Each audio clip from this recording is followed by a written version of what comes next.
ইমান নিত্যনৈমিত্তিক কথা আছিলে তাতে একদম ৰাজআলি কাষত বহি থাকি এইখিনি কথা পতা আৰু সংগঠনৰ দায়িত্ব লোৱা আৰু তাৰ অনবৰতে গৈ থকা সেইখিনি কথা মই ভাবোঁ দুঃসাহসিক আছিলে। মই দুটা তিনিটামান কথা সোঁৱৰিম, যিহেতু সেইখিনি নুসুঁৱৰিলে প্ৰবীণ হাজৰিকাৰ ছবিখন আমাৰ মনলৈ ফুটি উঠিব। আলফা আৰু আৰংকাৰ সংঘাত তুংগত উঠিলে আৰু ভালেকেইজন আমাৰ শ্বহীদ হ'ল, এজনৰ পিছত এজন আমাৰ শ্বহীদ হৈছে। আৰু সেই শ্বহীদ হৈ থকা বা এটা অত্যন্ত ৰক্তাক্ত সংঘাতৰ মাজত আমালৈ এখন চিঠি আহিলে, কাৰণ আলফাৰ পৰা আহিলে আৰংকালে, যে তেওঁলোকে আমাৰ লগত আলোচনা কৰিব খোজে। অৰ্থাৎ ইতিমধ্যে যথেষ্ট জনমত গঠন হৈছিলে যে এইটো এটা অশান্তি হৈছে, গৃহযুদ্ধ হৈছে, গৃহযুদ্ধৰ অৱসান হ'ব লাগে, এনেকৈ ভাই ভাইক মাৰিব নালাগে, এনেকুৱা বহুত ধৰণৰ জনমত হৈছিলে। আৰু জনমতটো একমাত্ৰ কথা নহয়, সেই সাংবাদিকতাৰ জনমত, বাতৰিকাকতৰ জনমতৰ উপৰিও এনেকুৱা সামাজিক মাধ্যমটো নাছিলেই তেতিয়া, কিন্তু বেলেগ এটা কথাও ঘটিছিলে। সেইটো হৈছিলে যে আলফাৰ সেই সন্ত্ৰাসবাদৰ বিপক্ষে বৰ ডাঙৰ গণপ্ৰতিৰোধ হৈছিলে। সেই গণপ্ৰতিৰোধবিলাকত 20,000 30,000 মানুহে মানে জংগীভাৱে প্ৰতিৰোধ কৰা বহুত ঘটনা ঘটিছিলে। আৰু তাৰ এটা ঘটনা নেকি কাকডোঙা এলেকাটো ঘটিছিলে। প্ৰেমধৰ বৰুৱাৰ হত্যাকাণ্ডৰ পিছত আমাৰ লখিমপুৰ ৰঙতি শিমলুগুৰি তাত উন্মত্ত হৈছিলে ৰাইজে। সেই চিত্ৰশিল্পৰ অন্যান্য নন্দনতাত্ত্বিক কথাবিলাকতকৈও আমাৰ কাৰণে গুৰুত্বপূৰ্ণ আছিল তেতিয়া কাপোৰত লিখা হৈছিলে চব কথা। আৰু কাপোৰততো তেওঁ আমাৰ কথাখিনি লিখিছিলেই, কিন্তু তেওঁ দেৱালত লিখিছিলে। আৰু পূৰা দেৰগাঁৱৰ পৰা যোৰহাটলৈকে গোটেই ৰাষ্ট্ৰীয় ঘাইপথৰ দুই কাষে চকলাটিং পৰ্যন্ত আৰু বহু দূৰলৈকে বিশাল যিমান দেৱাল আছিলে সকলো দেৱালতে আৰংকা আহি আছে ঘোষণাটো তেওঁ আখৰবিলাকৰ আকাৰ আছিলে প্ৰায় 6 ফুট মান। মানে এইটো আজি কেইবছৰমানৰ আগলৈকে আমি দেখি থাকিছিলোঁ, মানে 6 ফুট 8 ফুট ওখ এটা আখৰ আছিলে। ইমান বিশাল দেৱাল এখন তেওঁ কৰিছিলে। সেই গোটেইখিনি আমাৰ মনত জল পটপটকৈ আছে যে বেলেগে ছবিয়ে কি আঁকিছিলে আমাৰ তাতকৈও তেওঁ যিকেইটা কথা লিখিছিলে তেজৰ আখৰে লিখা বুলি ক'ব লাগিব। যে সেই সময়ত আলফাৰ যি সন্ত্ৰাসবাদী কাৰ্যকলাপ তাৰ বিৰুদ্ধে মাত মাতিবলৈ মানুহৰ সাহসৰ অভাৱ ঘটিছিলে স্বাভাৱিকভাৱে। আৰু মাত মতা মানে গুলি খাব লাগিব, এইটোৱে আছিলে অৱধাৰিত। তেনে পৰিস্থিতিত কিন্তু প্ৰবীণ হাজৰিকা অন্যতম এজন সাহসী ব্যক্তি হিচাপে পৰিগণিত হৈছিলে। আৰু য'ত মানে আমাৰ যিটো আড্ডা আছিলে এইখন জেগাই নাৰিকলগুৰি যিখিনি জেগাত তেওঁ পিছত এখন দোকানো খুলিছিলে বা এটা কাৰ্যালয় আছিলে আমাৰ, বা সিফালে দীপকৰপী কামেৰৰ ঘৰ আছিলে, তাতে একেবাৰে ঘাইপথৰ কাষত থাকি এইখিনি কৰাটো বৰ বিপদজনক আছিলে। আৰু বিপদজনক আছিলে এইকাৰণে যে গুলীয়াগুলি বা অপহৰণ বা হত্যাকাণ্ড ইমান নিত্যনৈমিত্তিক কথা আছিলে তাতে একদম ৰাজআলি কাষত বহি থাকি এইখিনি কথা পতা আৰু সংগঠনৰ দায়িত্ব লোৱা আৰু তাৰ অনবৰতে গৈ থকা সেইখিনি কথা মই ভাবোঁ দুঃসাহসিক আছিলে। মই দুটা তিনিটামান কথা সোঁৱৰিম, যিহেতু সেইখিনি নুসুঁৱৰিলে প্ৰবীণ হাজৰিকাৰ ছবিখন আমাৰ মনলৈ ফুটি উঠিব।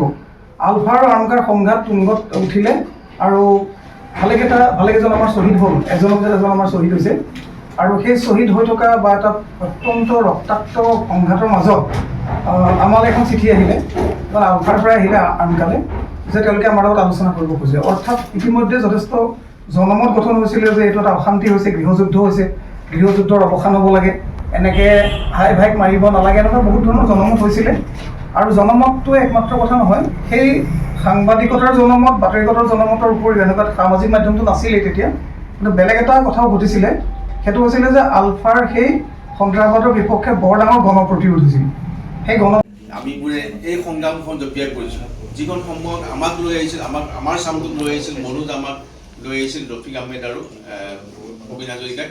আৰু প্ৰবীণ হাজৰিকাৰ মৃত্যুত আমি সহজভাৱে ল'ব পৰা নাই।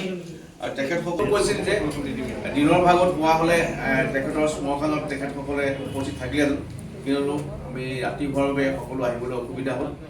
সেয়েহে তেখেতসকলৰ নিৰ্দেশ মৰ্মে আজি প্ৰবীণ হাজৰিকাৰ বাসগৃহতে তেখেতক সোঁৱৰি এখন মানে সভাৰ আয়োজন কৰা হৈছে স্মৃতি কৰি। আৰু এই সভাত আৰু উদ্দেশ্য আৰু লক্ষ্য তেখেতসকলে মন্তব্য আপোনালোকক আগবঢ়াব।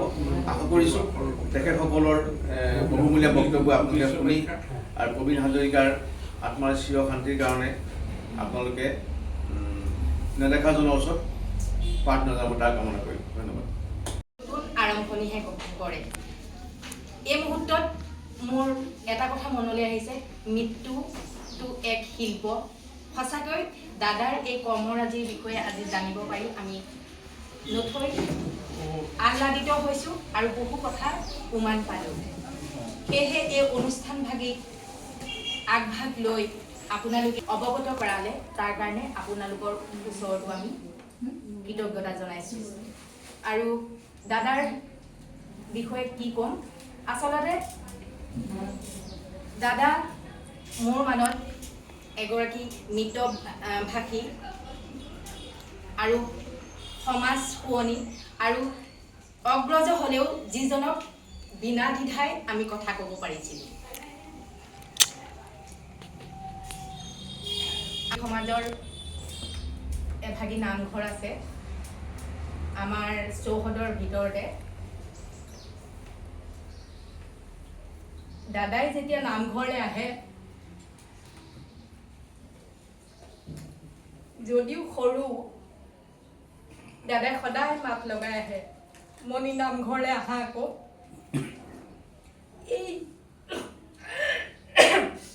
সেই মাতষাৰ পুনৰ আকৌ নুশুনো।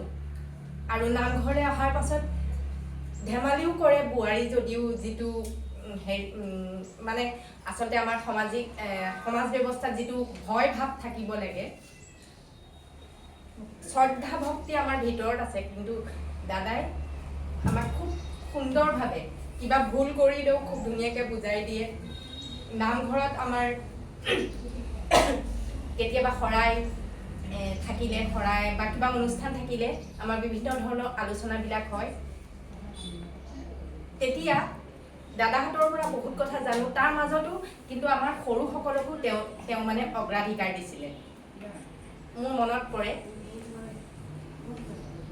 পঢ়ি ভাল পাওঁ, দাদাও কিন্তু খুব অধ্যয়নশীল ব্যক্তি আছিলে। মোৰ পৰা আনি কিতাপ পঢ়ে, মোকো কেতিয়াবা কয় আমুক কিতাপখন পঢ়িবাচোন। আকৌ কেতিয়াবা ক'ব, শংকৰদেৱৰ কথা ওলালে ক'ব, মণি তুমি জানানে এটা কথা, শংকৰদেৱে এই বৰগীতটো বাৰু কেতিয়া গাইছিলে? এনেকুৱা ধৰণৰ মই উদাহৰণ কেইটামান কৈছোঁ। মানে দাদাৰ প্ৰতি শ্ৰদ্ধা ভক্তিৰ ভিতৰত জগাব পৰা এজন ব্যক্তি। গতিকে আমি হেৰুৱালোঁ, যদিও তেখেতৰ আদৰ্শৰাজি আমি অটুট ৰাখিবলৈ চেষ্টা কৰিম। আজি মই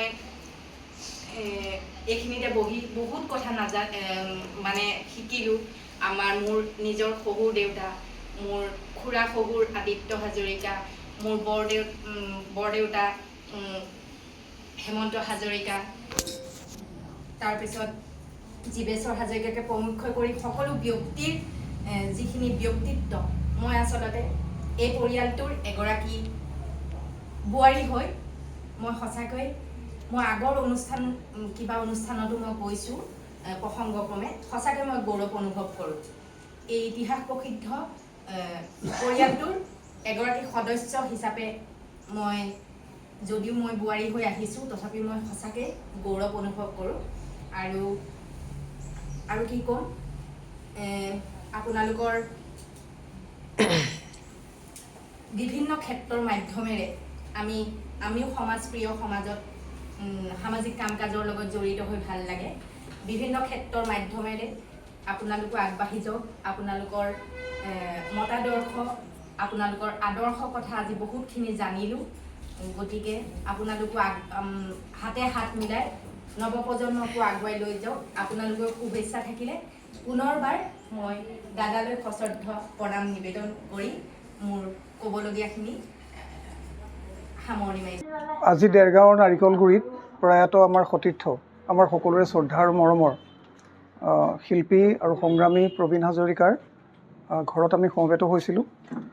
তেওঁৰ একালৰ সংগ্ৰামী সতীৰ্থসকল, আৰ্মকাৰ লগত যিসকল জড়িত আছিলে, আৰু সকলোৱে অসমৰ বিভিন্ন প্ৰান্তৰ পৰা অহা, বিশেষকৈ গোলাঘাট জিলা আৰু যোৰহাট জিলাৰ বিভিন্ন প্ৰান্তৰ পৰা অহা সতীৰ্থসকলে সমবেত হৈ জ্যেষ্ঠ নেতা ভদ্ৰেশ্বৰ শইকীয়াৰ সভাপতিত্বত এখন স্মৃতিচাৰণ সভা কৰি পৰিয়ালৰ সহযোগত প্ৰয়াত এই আমাৰ সতীৰ্থগৰাকীৰ প্ৰতি শ্ৰদ্ধা নিবেদন কৰিলে। আৰু এই কথা সোঁৱৰিলে যে অসমৰ ইতিহাসৰ এটা অত্যন্ত কঠিন সময়ত, যেতিয়া আলফা সন্ত্ৰাসবাদৰ বিপক্ষে অসমত জনজাগৰণ হৈ উঠা নাছিলে আৰু এটা বিৰাট আতংকৰ পৰিৱেশ বিৰাজ কৰিছিলে, যেতিয়া ব্যাপকভাৱে হত্যাকাণ্ড ঘটিছিলে, লুণ্ঠনৰ ঘটনা ঘটিছিলে, অপহৰণৰ ঘটনা ঘটিছিলে, আৰু এটা ভয়ংকৰ ধৰণৰ সন্ত্ৰাস আৰু আতংক বিৰাজ কৰিছিলে, তেতিয়া তাৰ বিৰুদ্ধে প্ৰত্যাহ্বান জনাইছিলে আৰ্মকাই।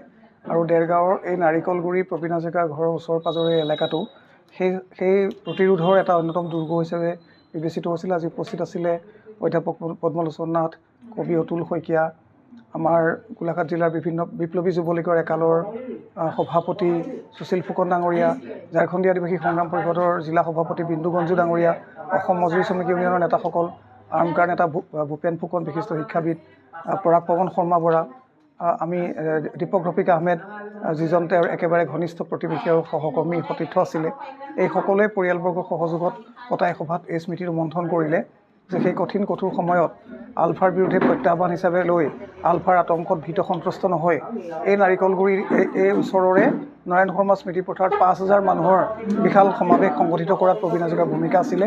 চিত্ৰশিল্পী হিচাপে অকল প্ৰাকৃতিক ছবি অঁকাত ব্যস্ত নহয়, যিজনে বিশাল বিশাল বেনাৰ আৰু তাতকৈও ডাঙৰ কথা দেৱাল লিখন লিখিছিলে, য'ত আলফাৰ সন্ত্ৰাসবাদক প্ৰত্যাহ্বান জনোৱা হৈছিলে আৰু ৰাষ্ট্ৰীয় উচ্চ পথৰ ইপাৰে সিপাৰে প্ৰায় 50 কিলোমিটাৰ এলেকাজুৰি তেখেতৰ বিশাল আকৃতিৰ 6 ফুট 10 ফুট ওখ সেই আখৰবিলাকেৰে সৈতে দেৱাল লিখনবিলাক বিৰাজ কৰিছিলে, য'ত মানুহক আলফা সন্ত্ৰাসবাদৰ বিৰুদ্ধে ভীত নহ'বলৈ সাহসেৰে প্ৰতিৰোধ কৰিবলৈ আহ্বান জনোৱা হৈছিলে।